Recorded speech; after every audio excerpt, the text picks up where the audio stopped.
Well, hello there. Welcome to my shop, such as it is. I hear you asking, what's the next project, Dan? I'm glad you asked. I recently picked up this little kit that lets you turn your drill press into a sharpening tool. There's a set of acrylic discs, spindles for the discs, some Cubitron sandpaper for the discs, with multiple grits, is the word I'm looking for, even though you only need 2 of them for this kit. And also a piece of horse's ass leather to use as a strop, and some stropping compound, and of course some self-adhesive stuff for the sanding discs. So I'm going to put that together, but also they gave plans for a little jig that will go on the base of the drill, so you can hold your chisels. This is intended for sharpening chisels specifically, but with the jig you'll be able to hold your chisels at a precise angle of 25 or 30 degrees, whatever you cut. We're going to cut to the 30 because, as I understand it, 25 is the main angle.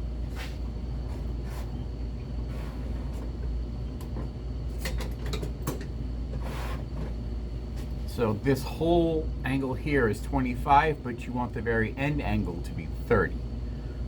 So it holds up a little bit longer. So we're going to go with the 30 because I don't need to redo this 25 right now. There's plenty of meat there. And so we're going to put that together, but also we're going to build the base.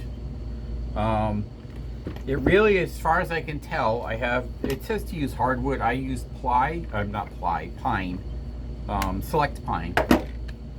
It's been drying overnight with the glue. I don't know if it makes a difference if it's pine or hardwood. We'll find out. But anyway, I need to cut this block down to the proper shape, and then we're going to cut a 30-degree on it with the miter saw, and then we attach a base to it. And then there's a fence that sits on one side, and that's about it. Okay, first things first, we need a nice clean straight edge to make our other cuts off of. We're going to cut it down to 4x7, and this is currently 5x8. It looks like the blocks shifted a little bit during the glue up. So I want to square that first. So this edge seems to be the closest, so I'm going to take just a little bit off this edge, and that's going to be our reference edge. Saw is unplugged.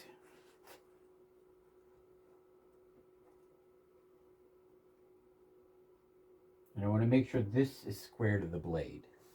That's important.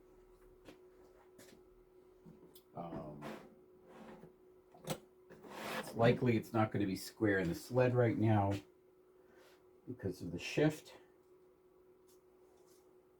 So let's at least make sure it's square to the saw blade.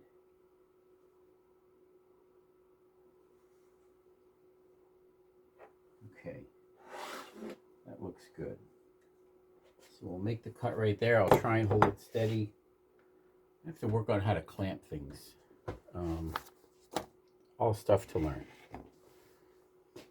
It's a little grody. I think I'll get a clean one.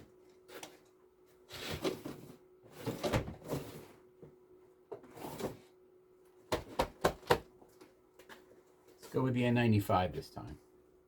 Why not?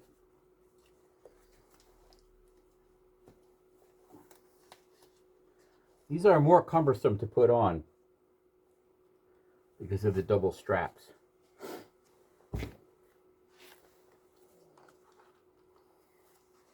Eye protection,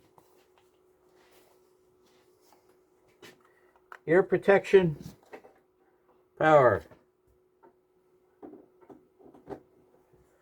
dust collection on.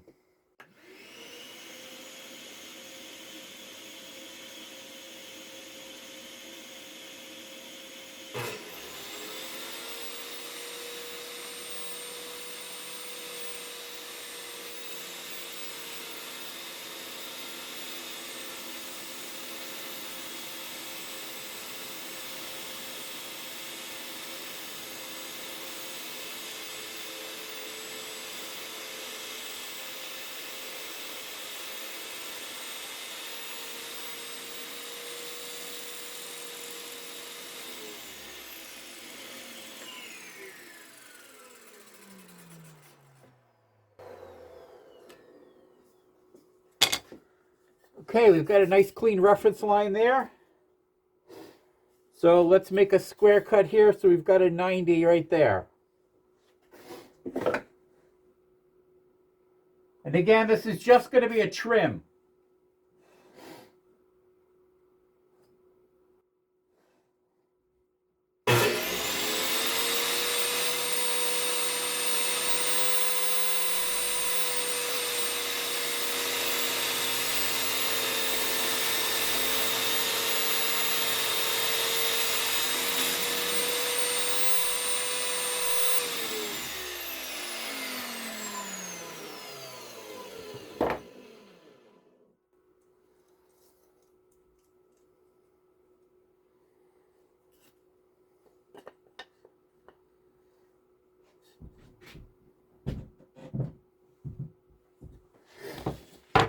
Now we're going to measure this cut here.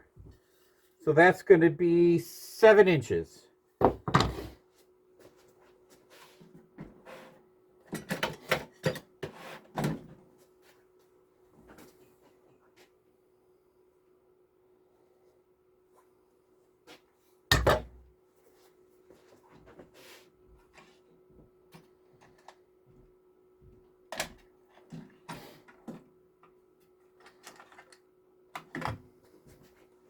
I got some scribing tools. I'm going to try them out.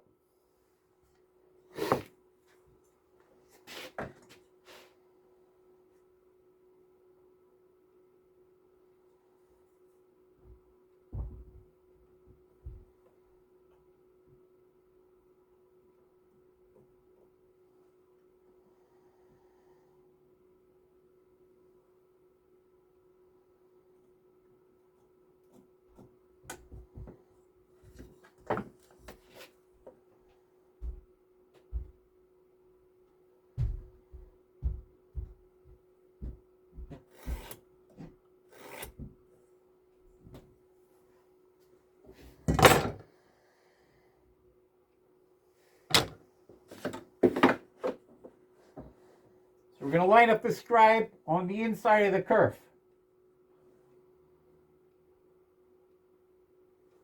At least that's the plan.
I'm such an idiot. I cut that with this up against the fence. So it wasn't quite straight. But I managed to correct it. Looking good. Oh, there we go. Square there, looking square there. And we're still at 7 inches.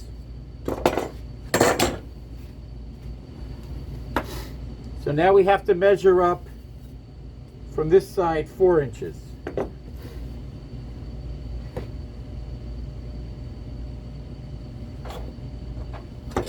So you can't see what I'm doing down here. I'm measuring.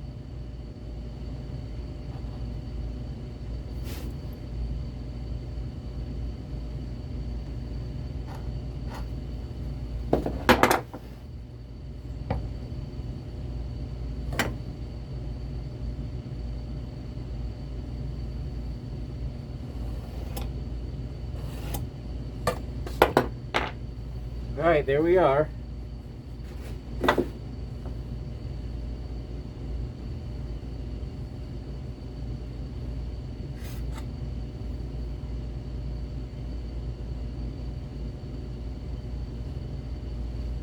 a little hard to see the scribe line this way.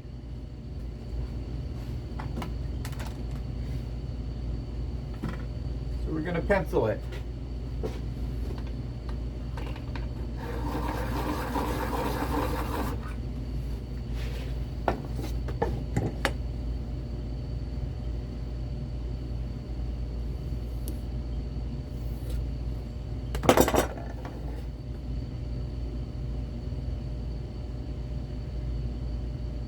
Nope, that's under 4. 4 is up there.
All right, that's that step done. Let's see what the next step is. These plans are free, by the way, so I'm not giving away any information here. I will also include a link down the bottom of this video if you want to get one of these toolkits for yourself. We'll see how it goes. Now we've got to make the 30-degree cut. So let's put the table saw away and get out the miter saw. I would like to make a miter sled for this that allows me to do some mitered cuts. Like a cross-cut sled that's got a miter in it. I might just build a fixed 45, since that's obviously one of the most common cuts you're ever going to make. Noisy.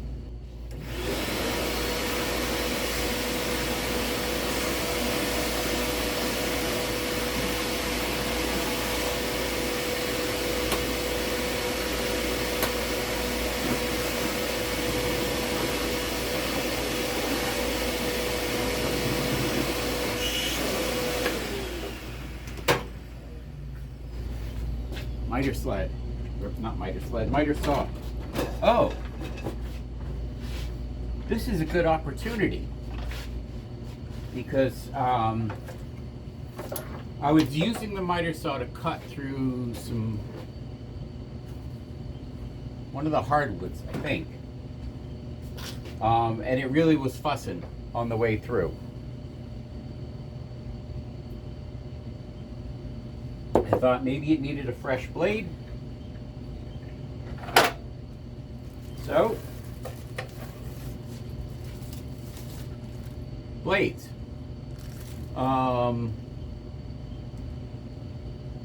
This is a 32 tooth, so we'll go with that. Or actually, you know what?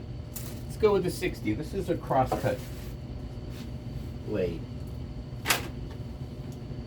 So, hence, this is an opportunity for me to figure out how to change the blade. Okay, all right. This looks pretty straightforward. Is there a lock here? This is unplugged, by the way, just so you know. I've got a mini vacuum under here. I may have mentioned this in another video. So this has got its own like dust collection basically, and they're both plugged into an outlet that I mounted right here.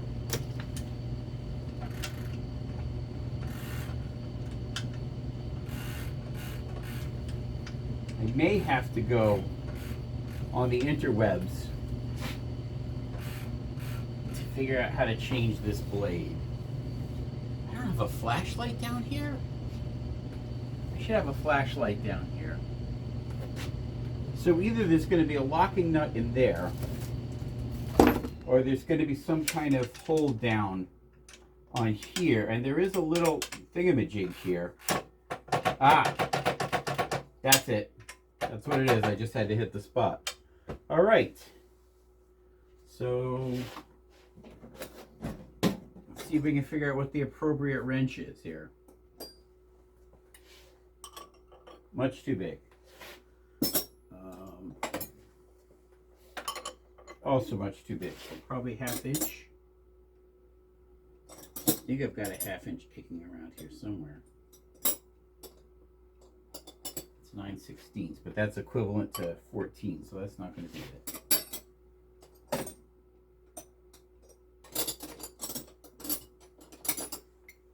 Half inch. I should buy some more of these to have them handy. Yep, that's the one. All right. And I'm assuming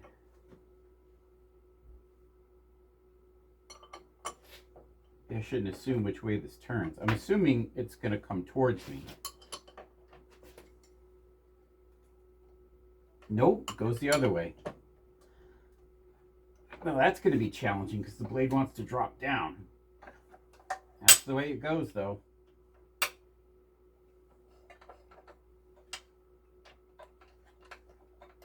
Okay. Okay. Okay, I don't know how old this blade is, but it is the ProTech brand, and this is a ProTech saw. So this is probably the original blade. I can't imagine it's not the original blade. Again, I am not the original purchaser of this saw, so I have no idea how old this blade is, whether or not it can be sharpened. It is a crosscut blade, because the teeth are angled right, left, right, left. Yeah, so this is a crosscut blade. The teeth do look kind of worn. I don't know if these can be sharpened or not. I will have to look into that. I mean, if this brand can. I know saw blades in general can. All right. 10-inch with a 5/8 arbor. Nice brand new blade.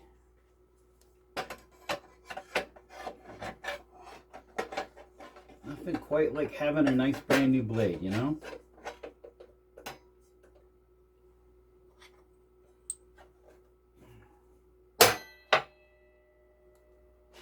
What went clunk in there?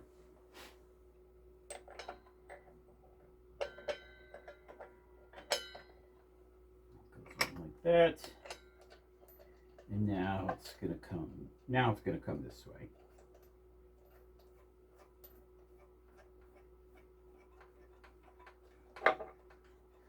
We learned a thing together.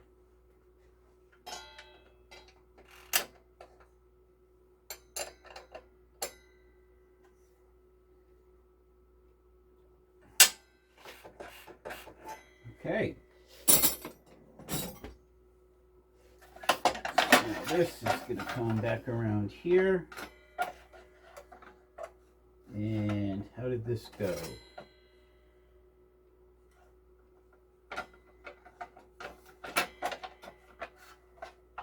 Yeah, there we go.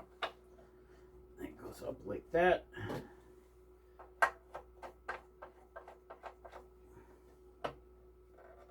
Ow, pinchy pinchy. You get a screwdriver for that just to snug it down.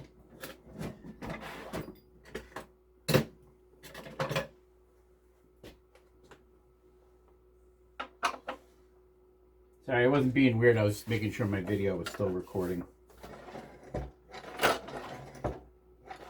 All right.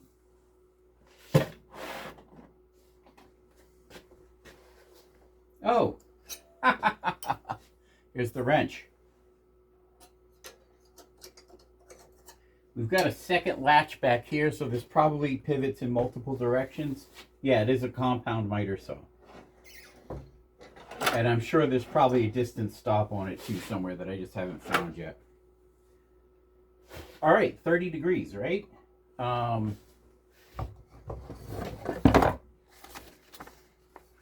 according to the plans, we want to do a cut that's 30 degrees this way on here.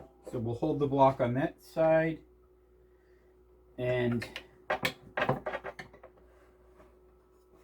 bring the saw. There is a detent there. Right, and that's going to give me my 30-degree cut. No, that's wrong. We want 30 degrees this way. Right, so we don't want 30 degrees this way, we want 30 degrees this way. We make those measurements on here. So it's 2 3/8 in this way. Those aren't eighths on there. These have eighths. So it's going to be 2 and 1, 2.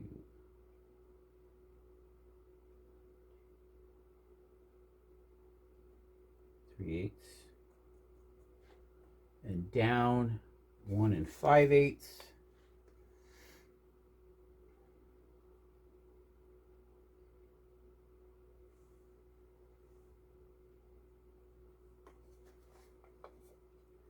Right, so 1/4 is 2/8. Yeah.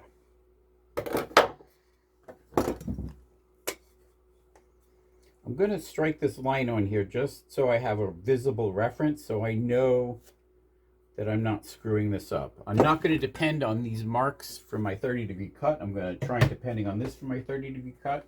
But obviously that's not the 30-degree cut I need. The 30-degree cut I need is like this.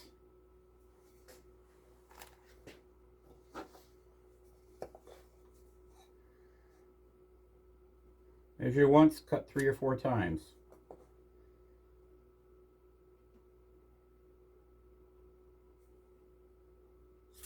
It's good to double check yourself when you're doing something new like this. Take your time. Make sure you're really understanding what you're doing properly.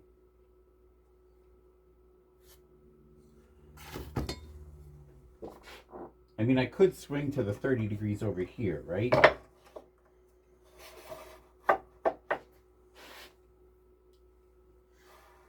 I mean, one way or the other, I'm going to be holding it like that.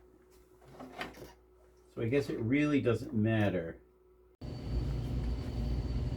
This blade has a nice fast stop on it. It doesn't spin down slowly. It's a nice clean cut.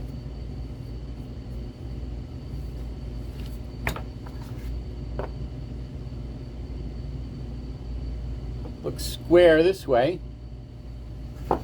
Question is this actually 30 degrees? Let's see if we can figure that out together.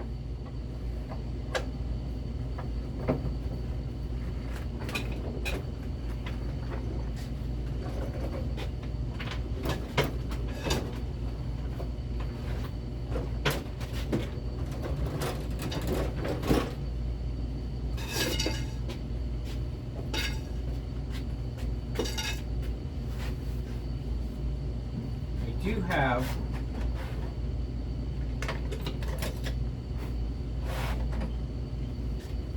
gauge.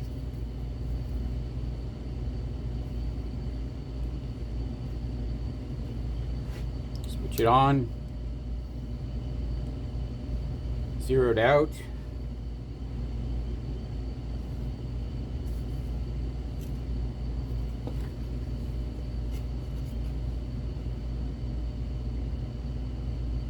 That says 150. So what if we go the other one?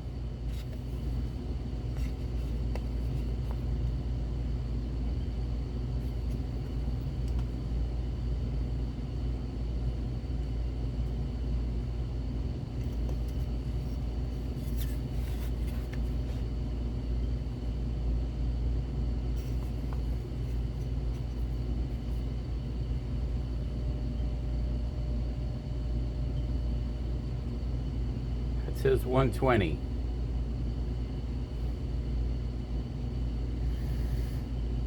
Okay, I'm not entirely sure how to do this. Let's try doing it this way.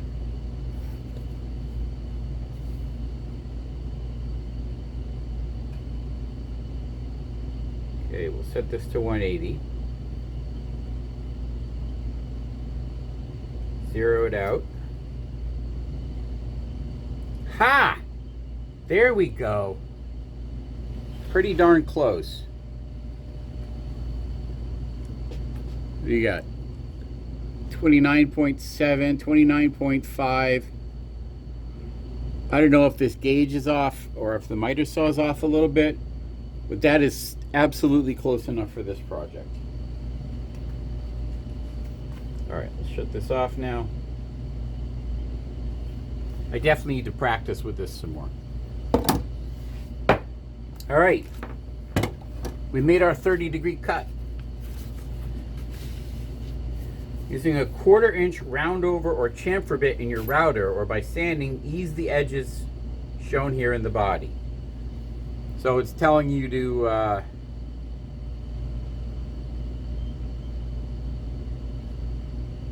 ease the edge up here and down here, but not on the ramp itself. Is that necessary? And then the next step is to make the fence, and then the next step is to make the base.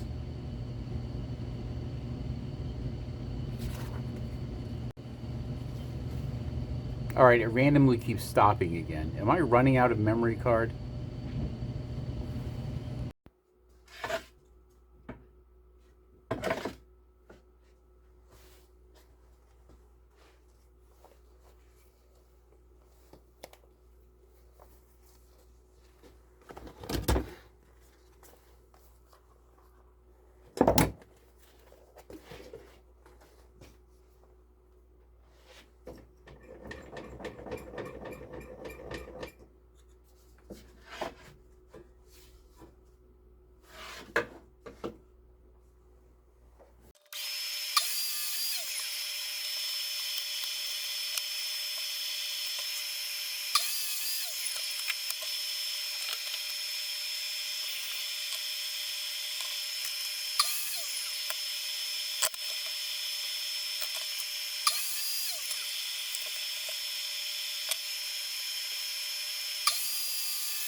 Well, hello there. While you were away, I also took the time to cut out the base and the fence, such as it is, because it's also calling for the base to be chamfered. And frankly, I didn't feel like getting the router out, routing this part, putting it away, sawing another base. So I just cut this out. So this is going to get chamfered on every edge except for this edge and across the bottom. So this, and this. This is going to get chamfered all the way around except for the width of this part. Router is unplugged at the moment, so let's put on our safety gear and get to chamfering.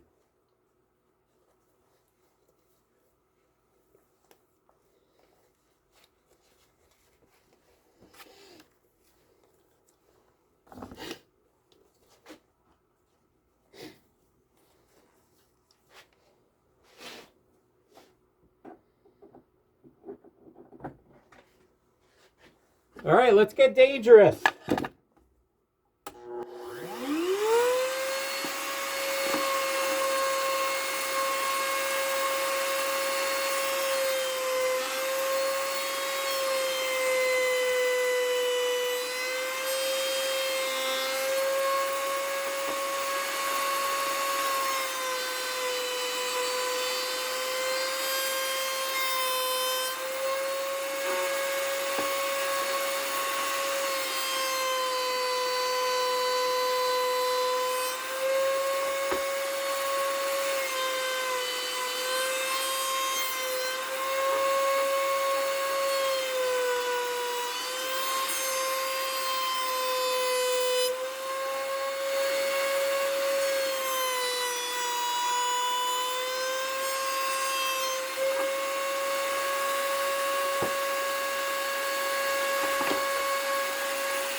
I really need to come up with some kind of dust collection system for this router. It makes a mess everywhere. I mean, I think that's kind of an inherent property of routers, but I don't know. I'll add it to the to-do list, which has gotten pretty long at this point.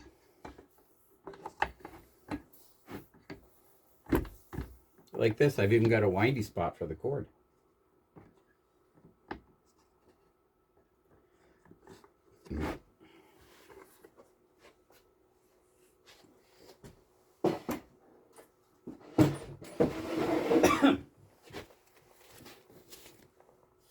Ugh. I missed some. Hold on.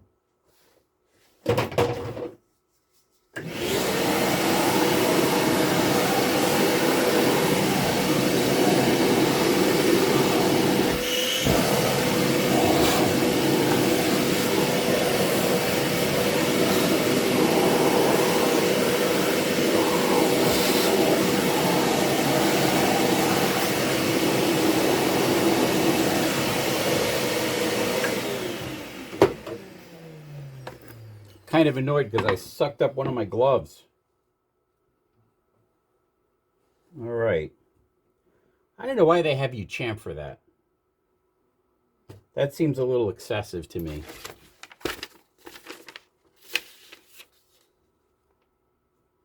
Drill and countersink holes on the bottom of the base at 2 and 5 on center. Drill small pilot holes in the bottom of the body, also at 2 and 5 on center. I mean, I'm assuming we don't want to go into the center of this because then we're going into the glue joint, which would probably be fine.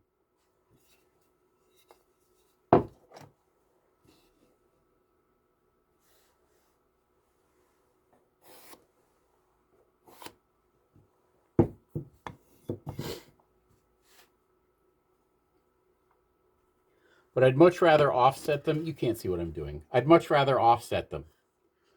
So I'm gluing into the individual blocks of wood. Let me get my countersink bits.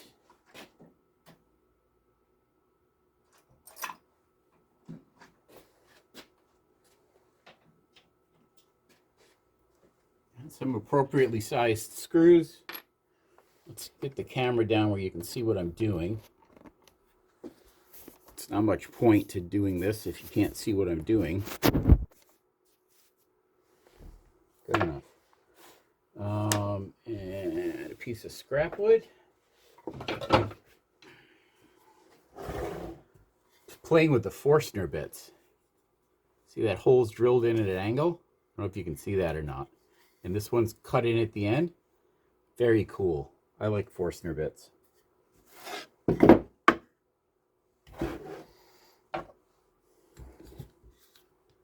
Oh, except we don't want to countersink from this side. We want to countersink from the other side.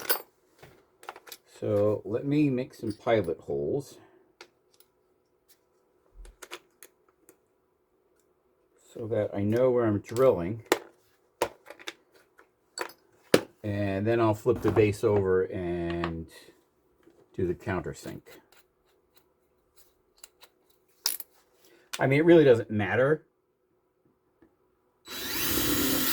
They could go anywhere. As long as they hold it securely, it's really all that matters.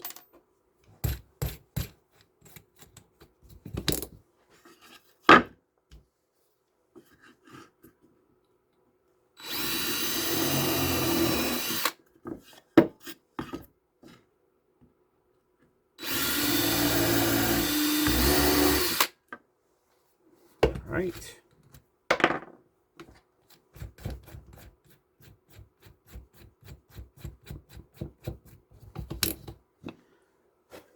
Now we're just going to line this up on this.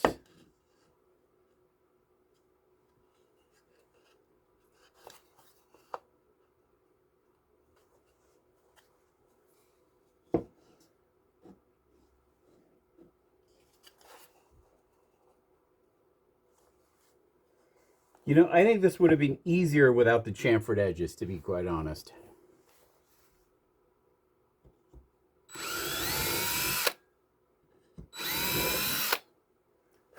Okay.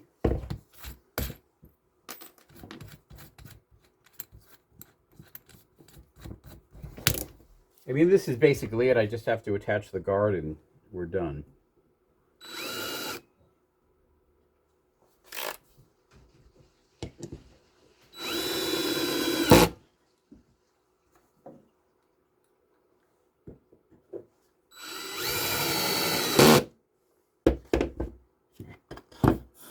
And I've already drilled the pilot holes for the guard.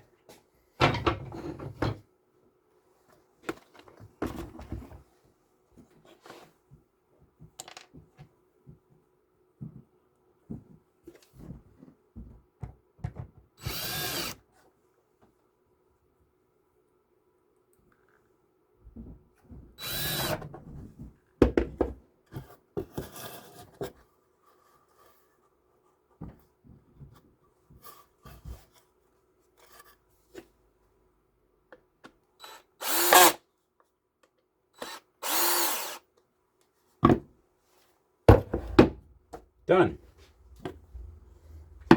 Now, presumably, you just hold your chisel and like this. This will sit on the stand. You hold your chisel like this and just go. Bzz, bzz. Wow, that's actually maybe not long enough. I may have to trim this edge down. My chisels aren't very long.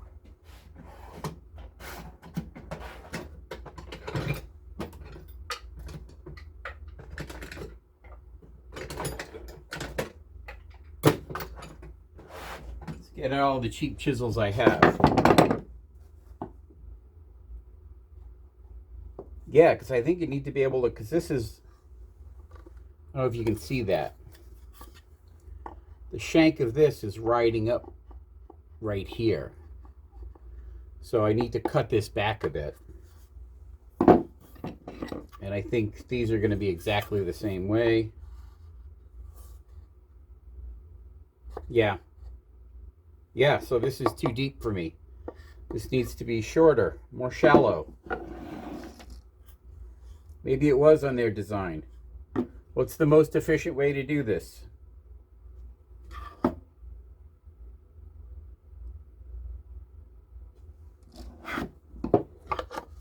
Well, you can either cut this down or cut this shorter.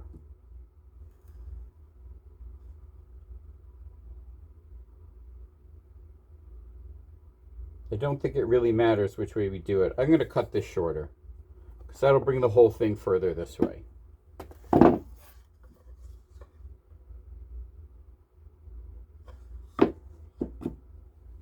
What do you think? Getting jigsaw with it?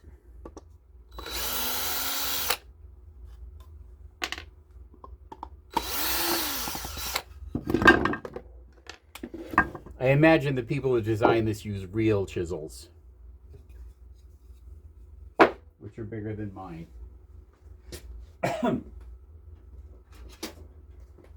Or shall we Japanese saw it? Oh. I'm going to have to move that screw.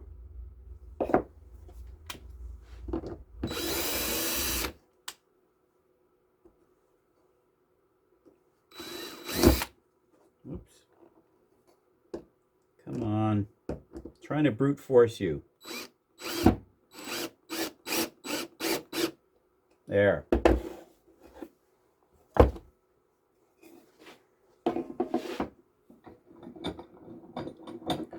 Should we clamp it in the vise that I don't have any wood in yet?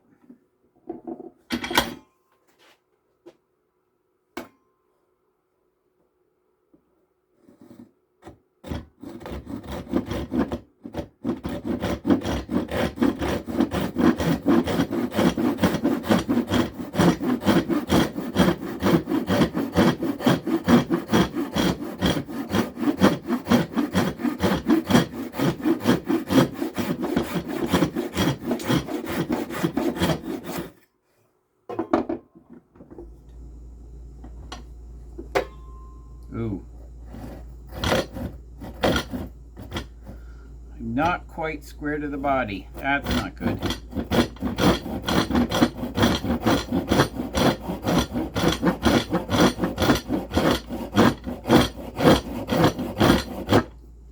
That's better.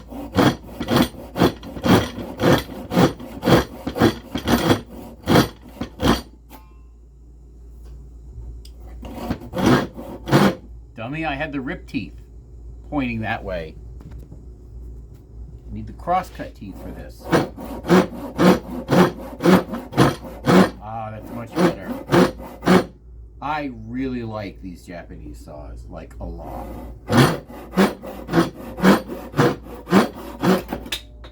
There we go.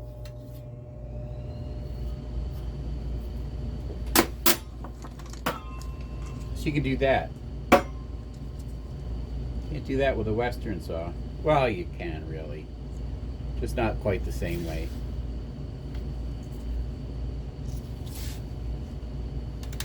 All right.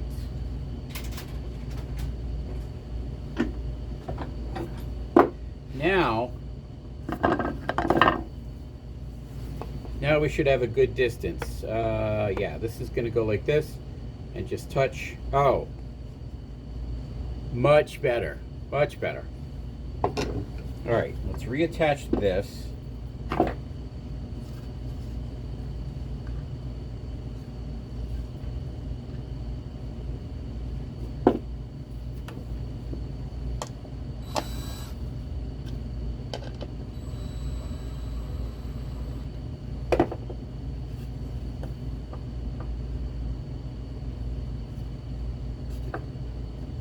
Them out just a little so I can align the holes properly.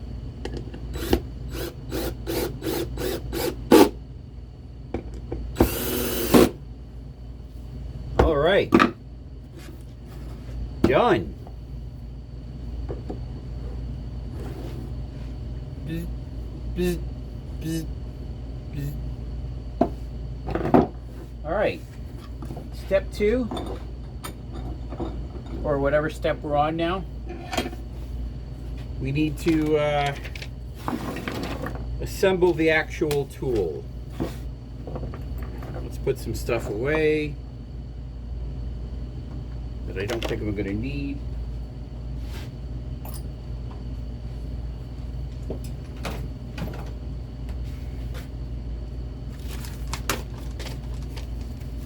Hang on to these for now.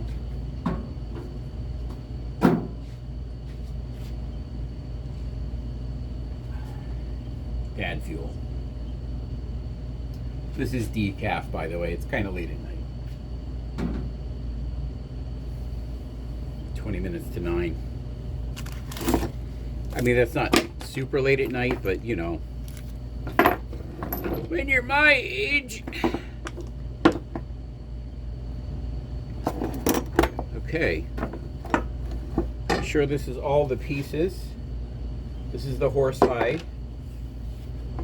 This is the acrylic disc. This is the other acrylic disc. And this is the Cubitron. Wow, there's a lot of sandpaper in here. This is way more than I actually need for this. Like, I feel 40 bucks for this much Cubitron sandpaper is a pretty damn good deal anyway.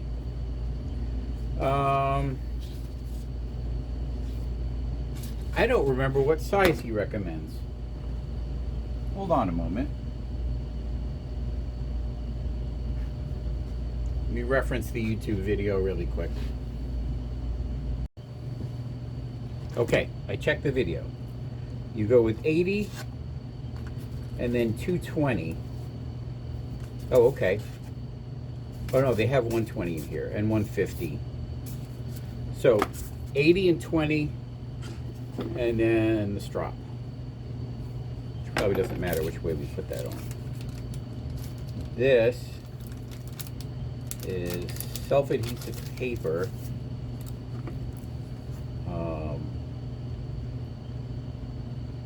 One disc is gonna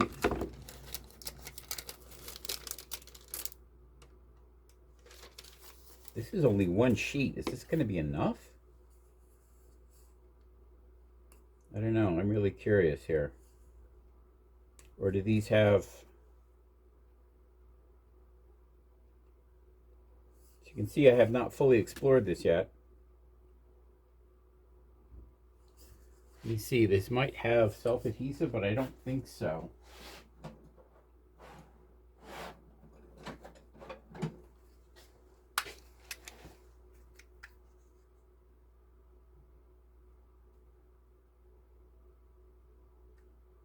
No, that's just brown paper cemented on there. Are these? These have a self-adhesive on the back. Aha.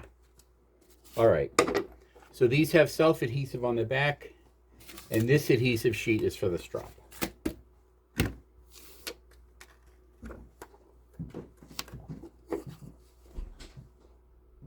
honey, Yeah. I'm heading upstairs. Okay. Let me come up and get my things ready.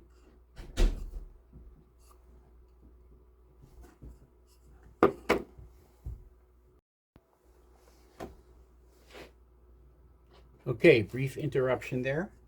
My much better half is on her way to bed, and I just had to get my bedtime stuff set up so I don't wake her up when I come up. So, this is the 220. On the opposite side of the 220, we're going to put the strop. This is the 80. And I think for now,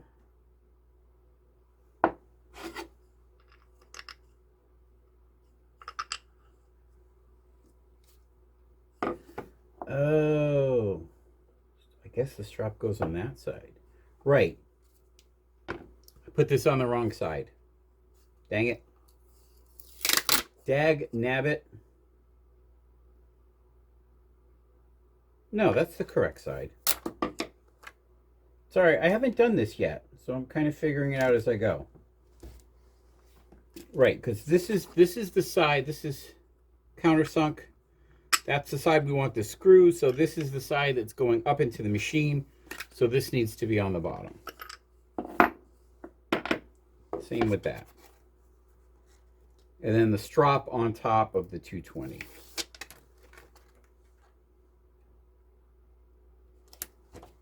All right, that goes on there. Make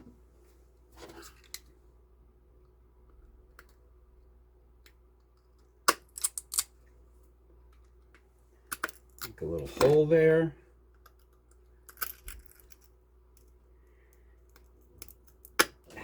And that up through.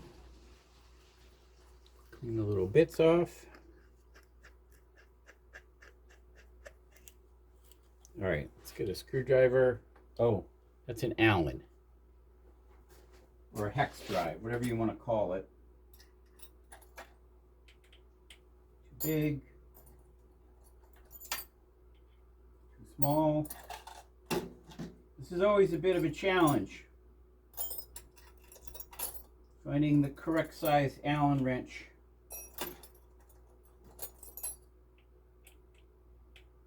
Oh, oh, we're very close. Not quite there, though. That one's... Ah! Perfecto. Almost too good.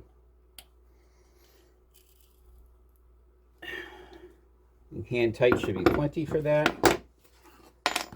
All right, let's poke a hole in this one. Actually, this will go right over that spindle without any problem. So let's get the spindle on first.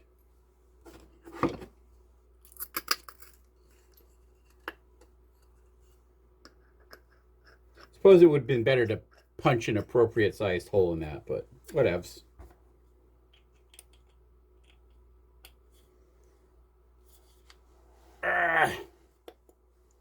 All right, now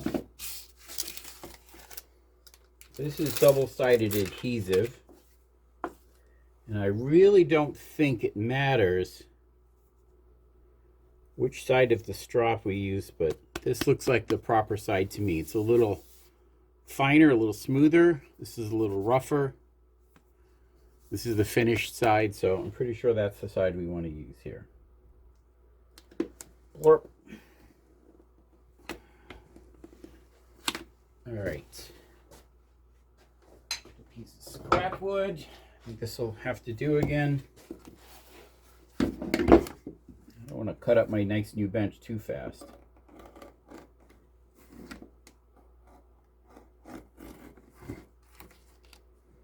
I used to work for a cobbler years ago. So handling horsehide is not a completely unknown exercise for me.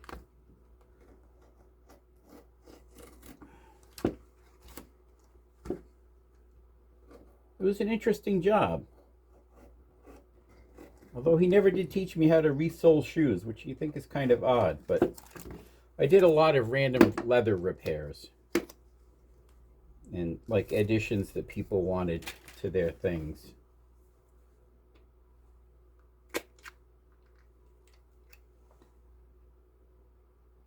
Cures and gets stronger with time. For maximum adhesion, use a speed roller. There was this one time at the cobbler where this fellow, who was actually a judge in the juvenile court, wanted a pair of holsters put in his cowboy boots. One for probably a 9mm and the other one for a .38 revolver.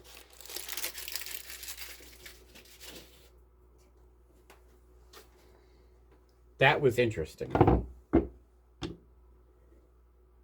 right. Let's drop it up here.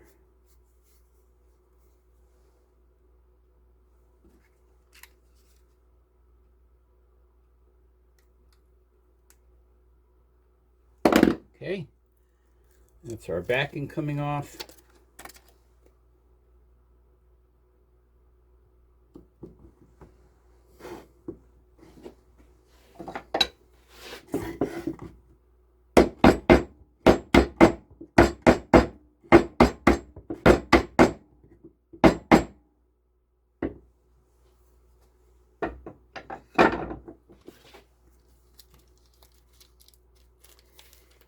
And this is our stropping paste, which I've never handled or even seen stropping paste before. I've never stropped anything. Which is odd. You'd think with all the different things I've done in my life, you'd think stropping would be in there somewhere. But nope. I'm a virgin stropper.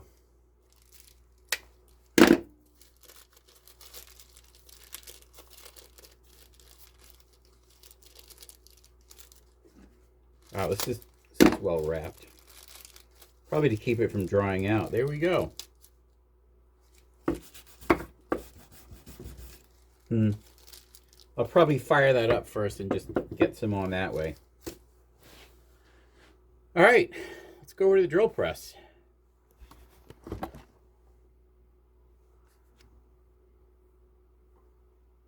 All right, first things first, let's get everything set up and aligned before we power up the press.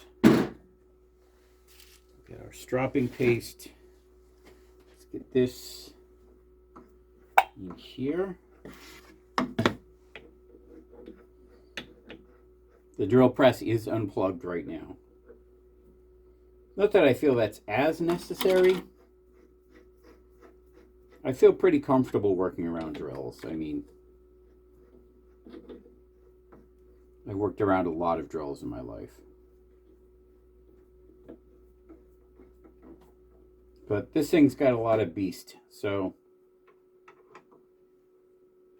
I think this falls under the better safe than sorry category. All right. That's not quite. So this is going to be out here. What we're going to be doing is taking the blade and just touching it. So this needs to be lowered down, which we can just lock it in place. Yeah. Where is... I know there's a lock for this. This?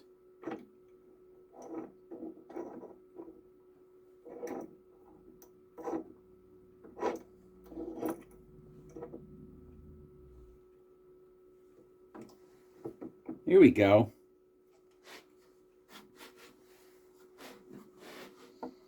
So we want to be able to just touch, touch, touch, touch, touch, touch, touch.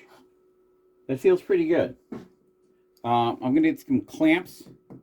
Clamp this down.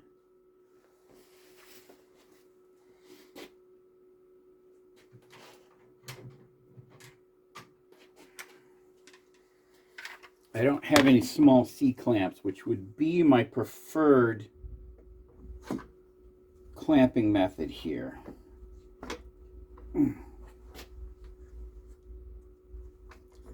But I think these will be, yeah, I think these will hold it sufficiently. And I'm thinking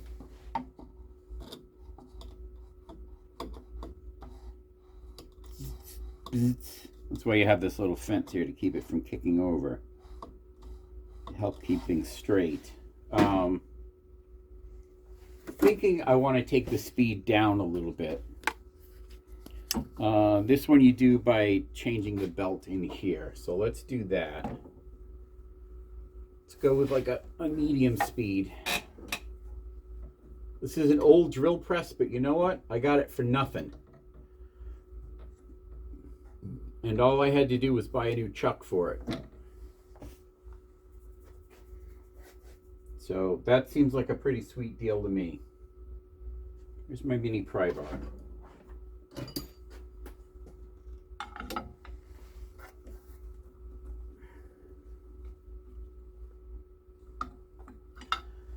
Spindle speeds.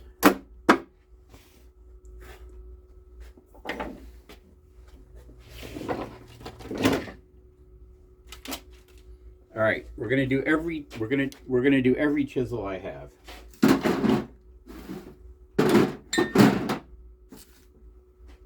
And if it works, I'm gonna try it on the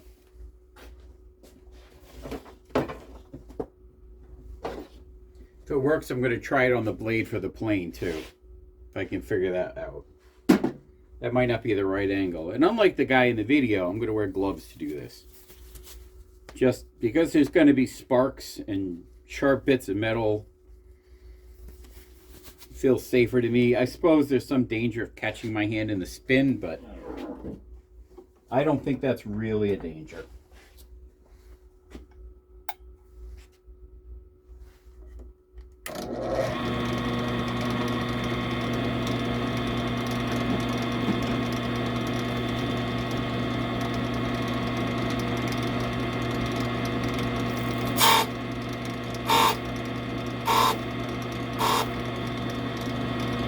Wow.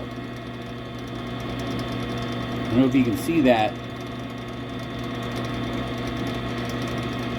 It's not square though.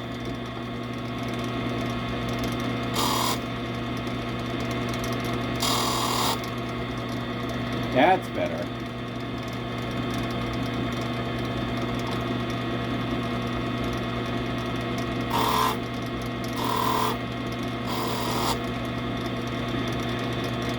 Wow. That makes quick work of that. You know what I wanted to do? I'm just remembering this now. I want to do like a before and after.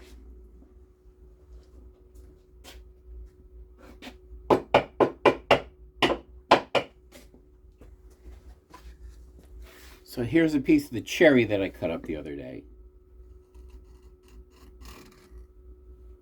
See how that,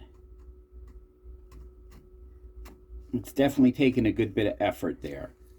Let's go along the, it's taken a lot of push. All right, remember that this is the one we used. Let's sharpen this one up now.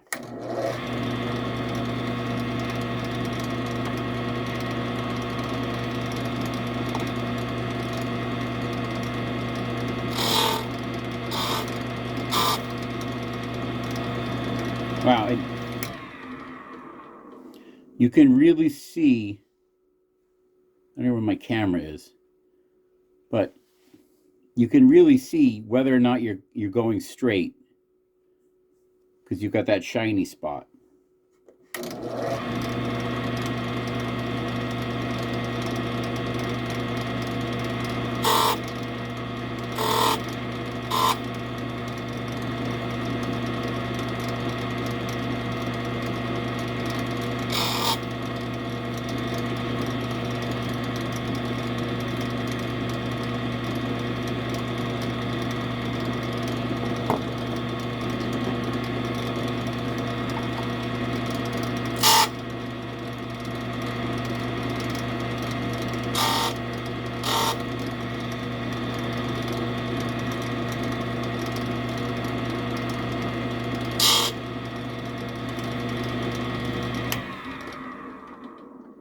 The thickness of the chisel is going to make a big difference on how you position this.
And unsurprisingly, there's a lot of sparks going out, so you really want to be careful about sawdust or flammables you might have close by.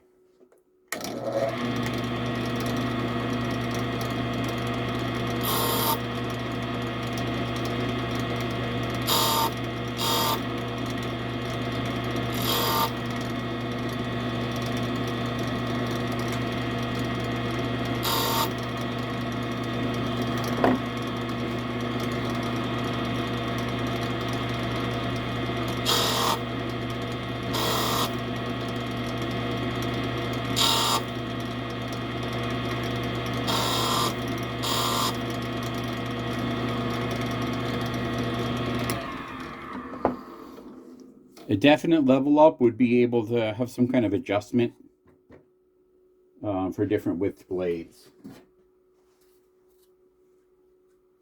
going to grab the blade out of this and throw it in there too, because what the hell, why not, right? It's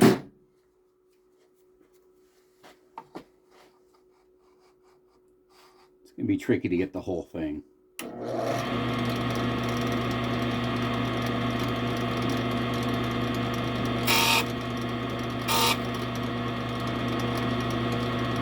Yeah, this is substantially wider than the chisels.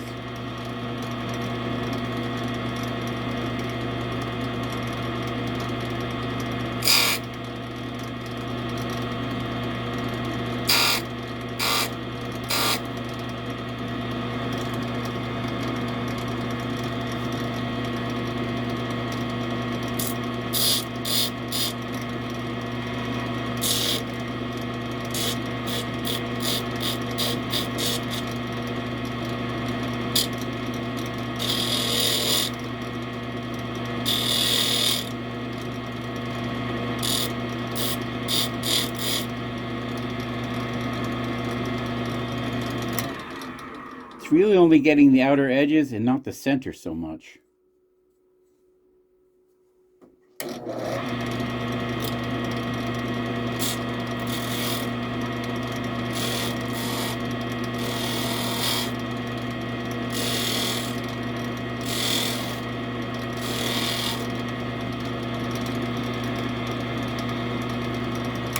That's better. A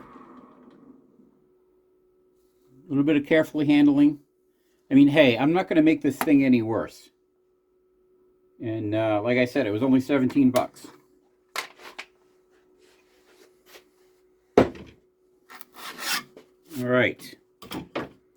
Now we need to swap out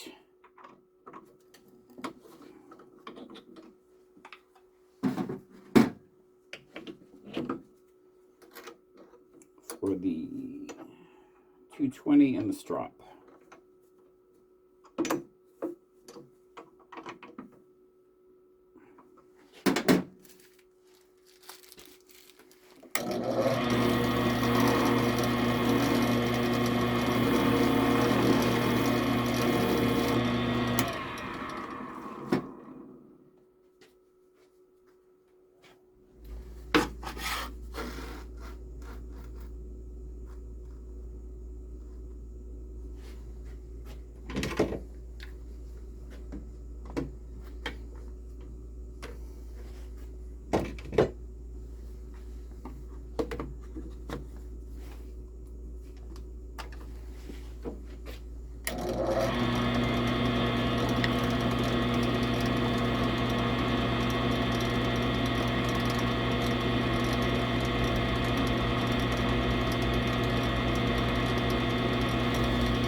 want the base more this way.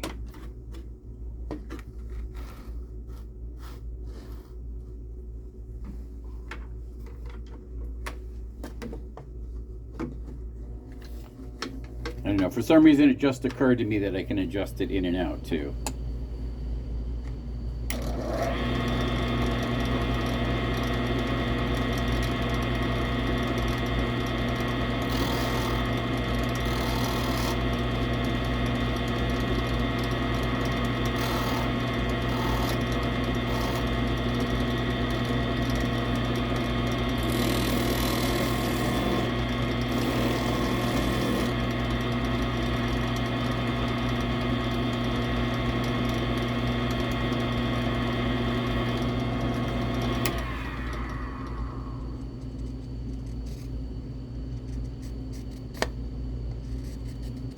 Wow,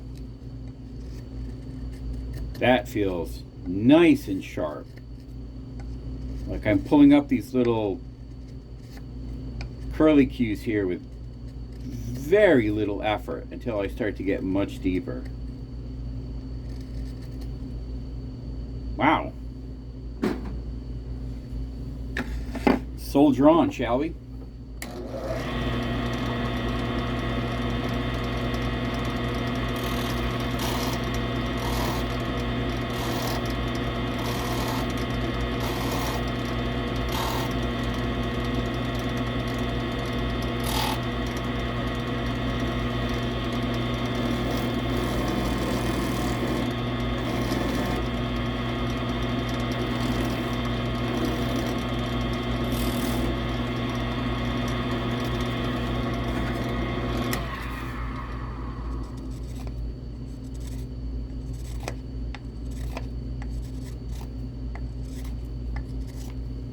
Wow.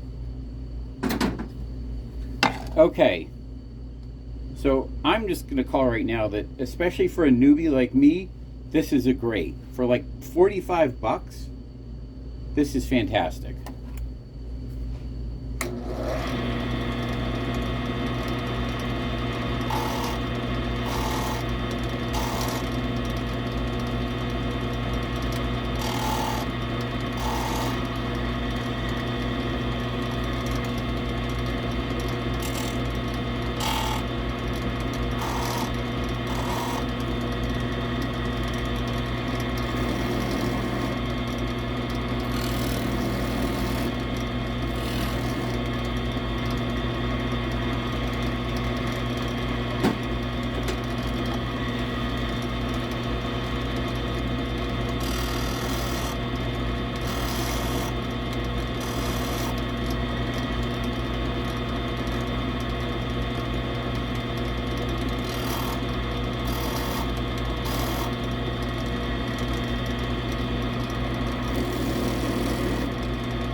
Listen, I don't know much about chisels. I'm just learning all this. But that looks like a damn nice edge to me.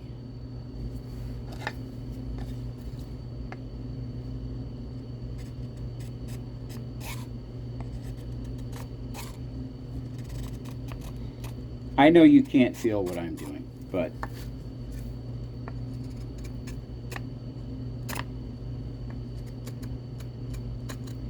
until I start digging in really deep, this definitely feels a lot nicer to me.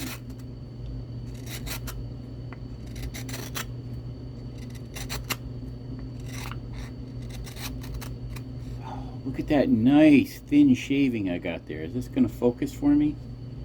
I don't know which side the camera's on. Look at that. Look at that. Paper thin. Less than paper thin. Yes, I know my hand's in the way there.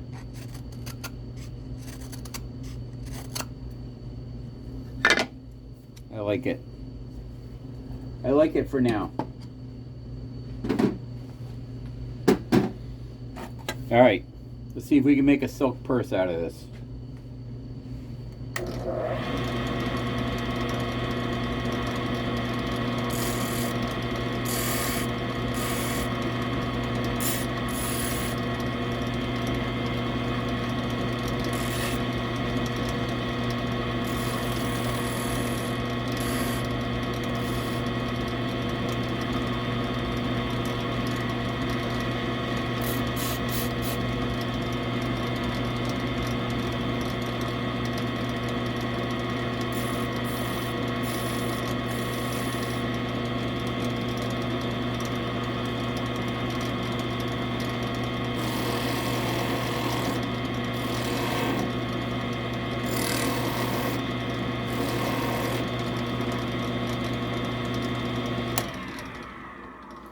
If this thing can make this shitty ass plane work, I'm gonna call it achievement unlocked.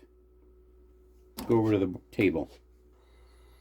I am very, very pleased with that purchase. I have to tell you. Especially with being new to this, it's gonna make keeping these sharp so much easier for me. Look at that, cut right in.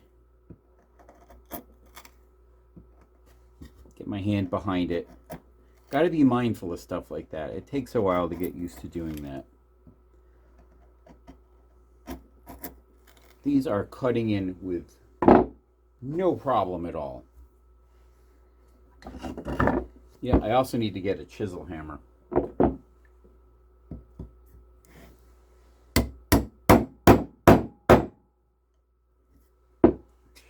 I think these are better for that. They've got the metal bottoms on them.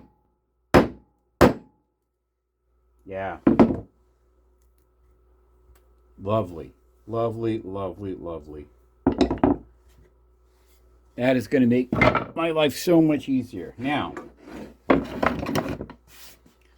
for the piece de resistance or the coup de grace, one way or the other, this is either going to be beauty or mayhem. All right, let's dial the blade way back first. We want to start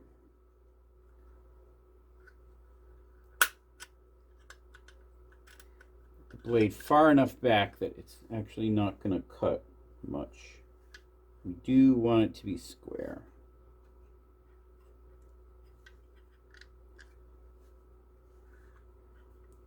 This is an incredibly cheap plane.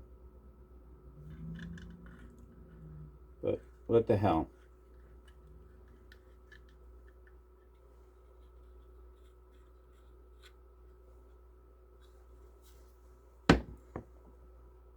Oh, the blade is far too far down.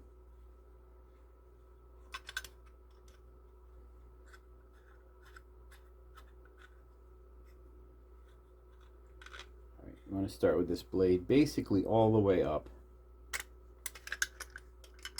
So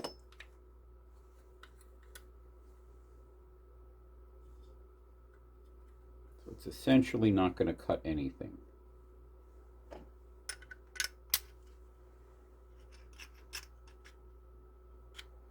Look at our, what passes for a frog. Okay. Not getting anything there too high. Let's loosen this up. Bring the blade down just a little bit. Let's try that.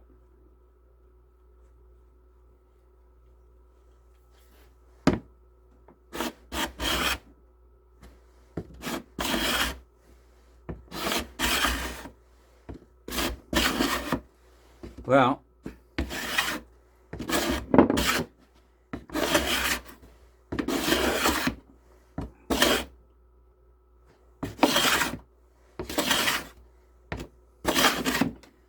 It ain't working well, but it's doing something.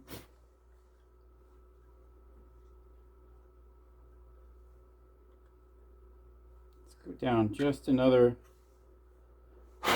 skosh more.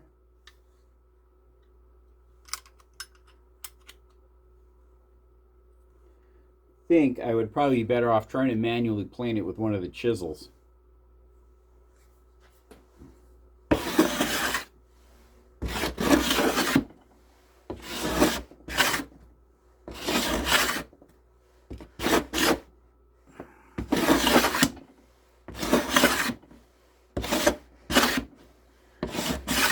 Yeah.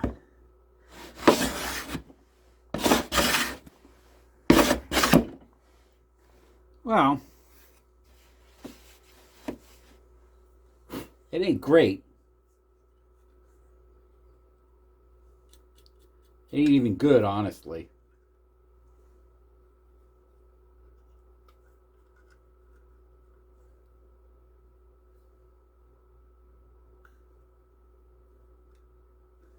In fact, it's pretty much complete shit, which is what I expected. Oh.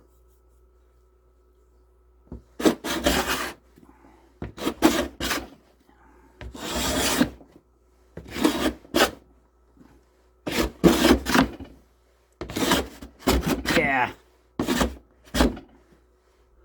Yeah, this is never going to accomplish anything. If anything, I think I'm just making it worse.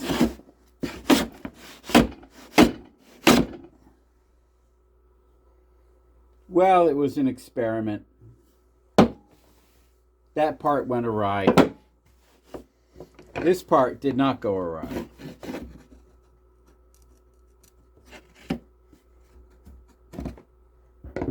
These chisels are working quite well. Of course, this pine isn't exactly forgiving either.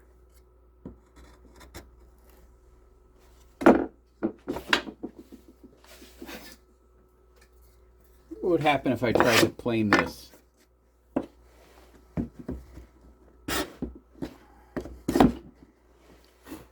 Nothing.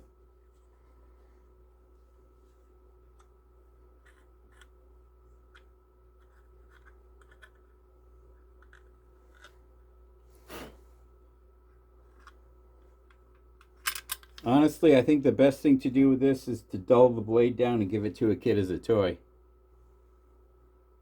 Someone that wants to pretend they're a carpenter or a woodworker.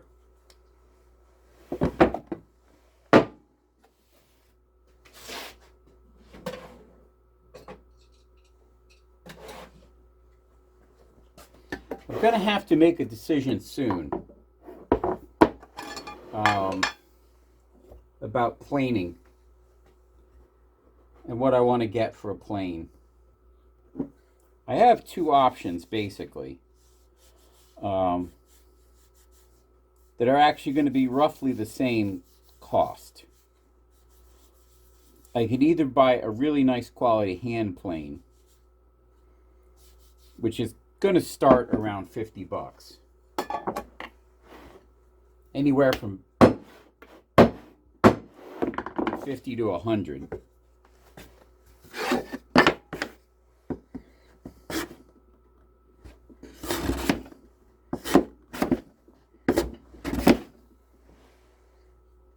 I got a little bit of shavings off of it. Or I could get a used power hand planer. Not the kind of planer, you know, with the helical cutters, but like a power version of this. And used, I was looking at some today, and they're also in that same price range. So do I want to get a new hand plane? Or do I want to get a used power plane? Is really the question. It's one I'm going to have to think about a bit, I think, before I make an actual decision on it.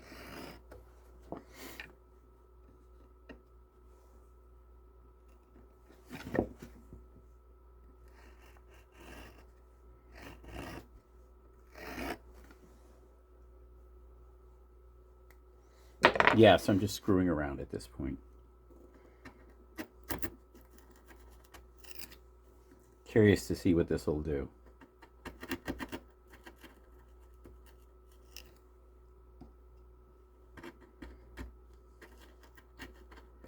Curious to see how nice of a gouge I can make.